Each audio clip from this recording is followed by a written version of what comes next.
How's life? How's life? Good, man. Working. What's been up with you? Not too bad, not too bad. Like just lockdown, innit? Not really much. Crazy. Yeah. Crazy. Whereabouts are you now? St. Louis, Missouri. Okay. So have you been there all this time?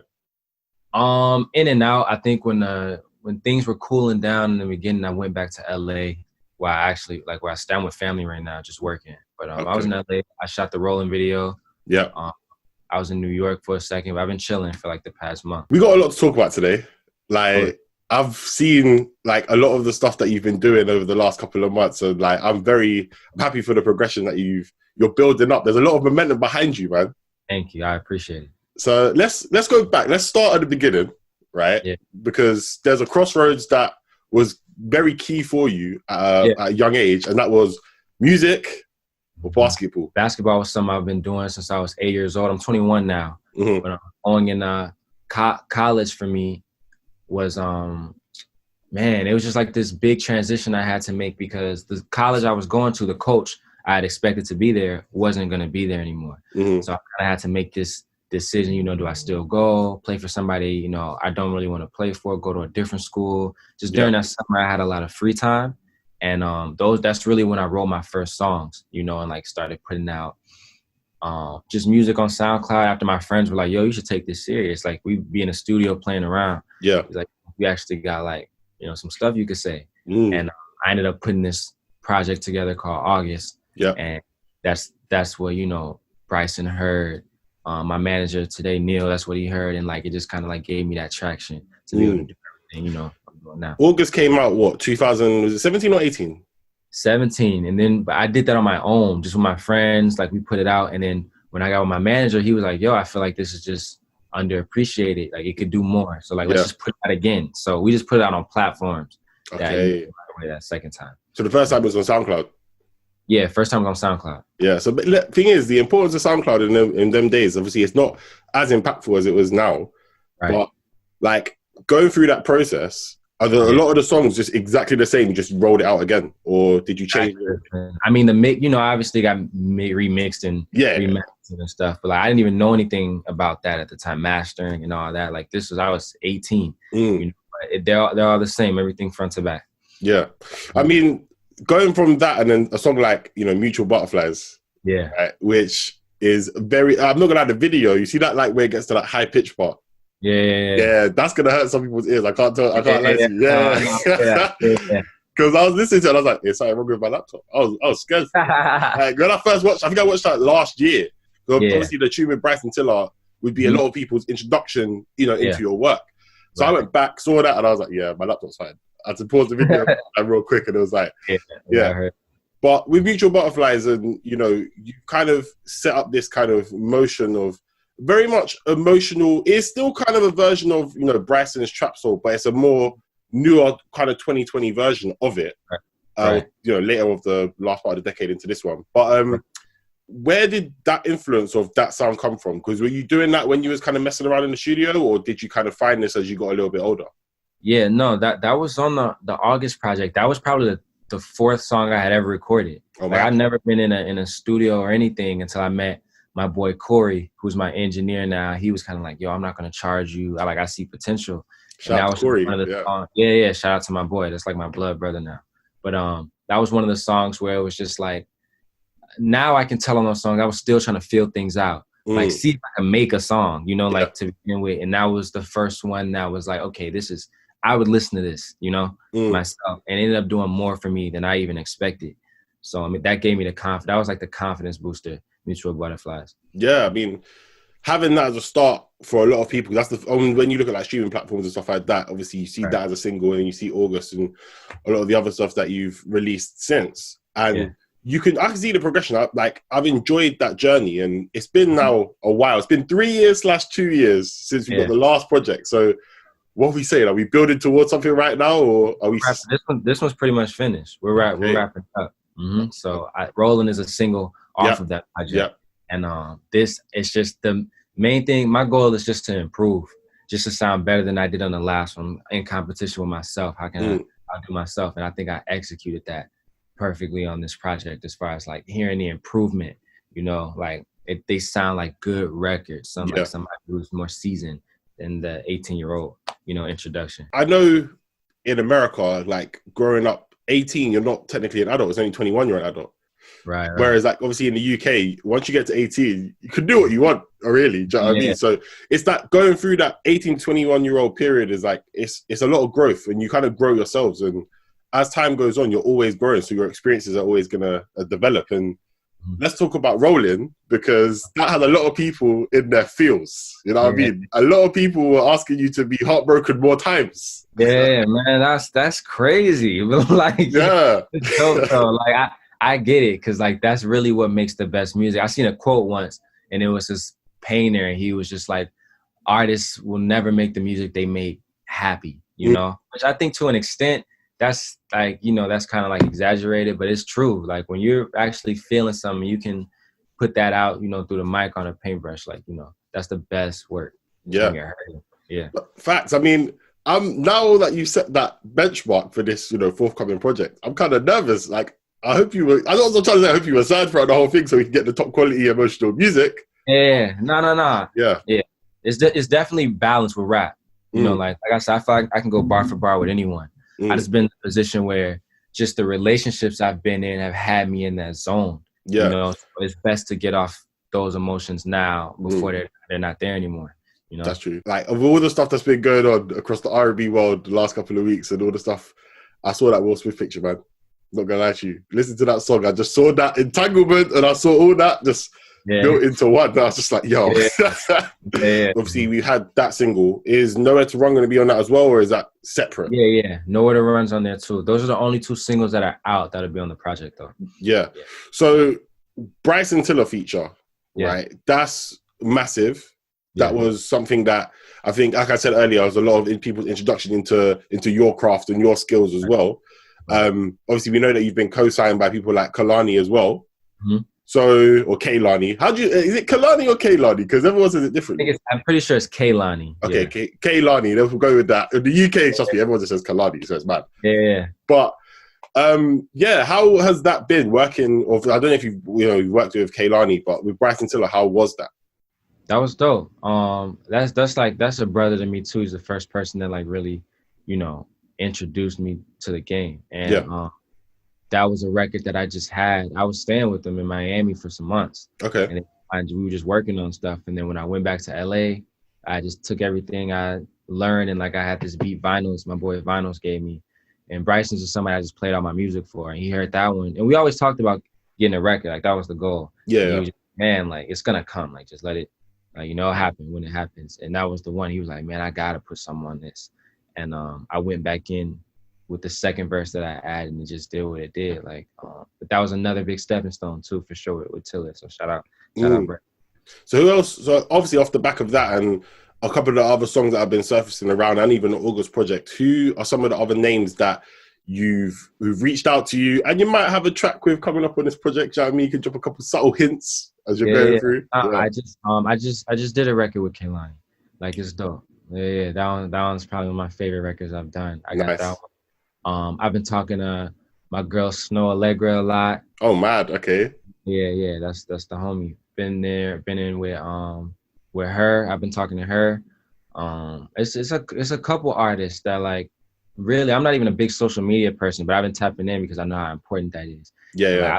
Some of my favorite artists I just hit, and then I realized like they've known about me. They was like, yo, like I'm a fan too, and like it works out like that. So. Yeah, it's been, those are just to name a few. Being, R&B is a genre that we've seen blow up quite a bit. And obviously you're balancing most, like I'd say more leaning towards R&B than the hip hop side, but obviously you rapped in tracks before. So, people are going to love you and appreciate you for different sides of your artistry, yeah? Right. Where do you think R&B is now? And what is your kind of goals in the game when it comes to like boosting the sound and taking it to another level? I think the difference, I always say this about 90s R&B. I think 90s R&B had timeless records, but it all had the same type of elements, and it was a little bit more defined, where now you could have somebody like Bryson who just has like this whole trap side to R&B, and then you got Summer Walker, who's in a whole different pocket. Yeah. You got Tory Lanez, who's in a different pocket. Then Drake, who can do everything. You know, we like it's a bunch of different branches now. Versus, you know, 2 decades ago, a decade ago, it was like R&B was one thing. And I think over the past 8 years, R&B's changed 3 different times. You know, and it's just like I feel like I'll be able to incorporate rap more into this R&B lane. I just think like I'll be able to. I know how I'm gonna change it. I can't really say it. I'm just gonna do it, but like I know like what I'm bringing to the table is definitely game changing. It's like one of those. It's one of those where we have to see it in the songs that come out to then appreciate. Okay, this is what you were on about. Do you know what I mean? Right. Yeah. But not to talk about social media, because I hear that side of things, man. Like social media can be quite long. Sometimes there's always something going on. Someone's always saying something. Someone's cancelled this day, the next day. So once you're out of the studio, unless you're living in the studio every single day, right?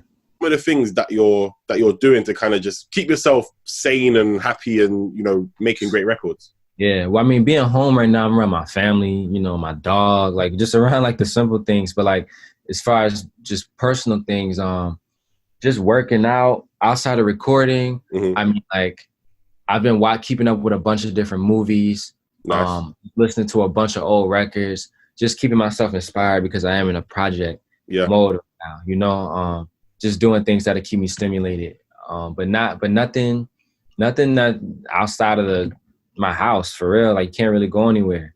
True. You know, like, so, you know, it's just like, it sucks, but like, it's a good thing too, because it forces me to focus, you know, because I'm definitely not just going to sit around. So, yeah. Yeah. I mean, have you been playing 2K? Not recently. I don't know, man. This 2K didn't do it for me. Swear. Oh, that's yeah, but the next one I'm really excited for. I see the things they're changing, especially like, you know, with the whole, the Kobe cover is crazy. Yeah. Like, I'm excited. Yeah, I'm excited for it. But no, I haven't been on games recently. I think, obviously, talking about album mode and like, this was probably was this a difficult process? Because I know in the landscape of technology, it's easy to, you know, record something where you are right now, send it off, someone could use something on their side, send it back to you, send it to get it mixed and mastered and it's done. Or did you cook up a lot of this stuff way beforehand and it's just, you've been sitting on it for a while? Yeah, I mean, I was cooking up a lot before, but most of the project came from the pandemic. Oh, man, okay. Like, it's got this weirdness, eerie, you know, vibe right now. It's different. Like, but like, I brought my engineer here. Like, he's upstairs asleep. Oh, right yeah. But like, we got a home studio here. Yeah. We've been knocking everything out. Some of my best records came out of just like this pandemic. So I know for a lot of artists though, they don't have that luxury of being able to have an engineer with them. So I feel for that, because that's, without them, you know, it's not even the same over the phone. Like right now, like I want to do this interview in person. Yeah.